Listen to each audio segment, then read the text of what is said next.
প্রিয় দর্শক, আসসালামু আলাইকুম। দর্শক, আপনাদের প্রীতি ও শুভেচ্ছা জানিয়ে শুরু করছি আমাদের আজকের প্রতিবেদন। তো দর্শক, আজকে আমরা এক অসহায় মেয়ের গল্প তুলে ধরব, যার নাম হচ্ছে মরিয়ম।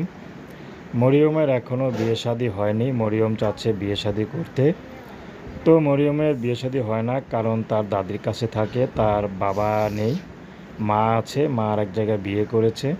কিন্তু মা বিয়ে করলেও তার খোঁজ খবর নেয়, খরচ মাঝে মধ্যে দেয়, কিন্তু না দেওয়ার মতো। কিন্তু বর্তমানে দাদির কাছেই থাকে। তো মরিয়ম বেশি পড়াশোনা করেনি, 5 পর্যন্ত পড়াশোনা করেছে। তো মরিয়ম চাচ্ছে এখন বিয়ে শাদী করতে। তো বিয়ে শাদী করলে হয়তো মা টুকটাক কিছু খরচ দিয়ে তাকে বিয়ে শাদী দিতে পারবে। কিন্তু মরিয়মকে যারা বিয়ে করতে আসে তার অনেক টাকা যৌতুক চায়, আবার অনেক অপমানও করে, বলে যে মা 2টা বিয়ে করেছে, এই মেয়েকে করলে হয়তো মুখ দেখাতে পারবে না সমাজের কাছে। তো এই জন্য মরিয়মের বিয়ে হয় না।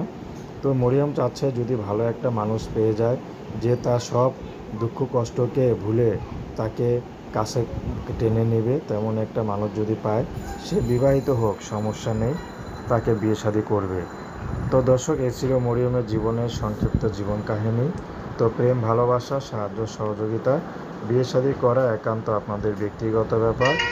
তো আসুন আমরা 5 ওয়াক্ত নামাজ পড়ি, সর্বদাই দেশের সেবা করি।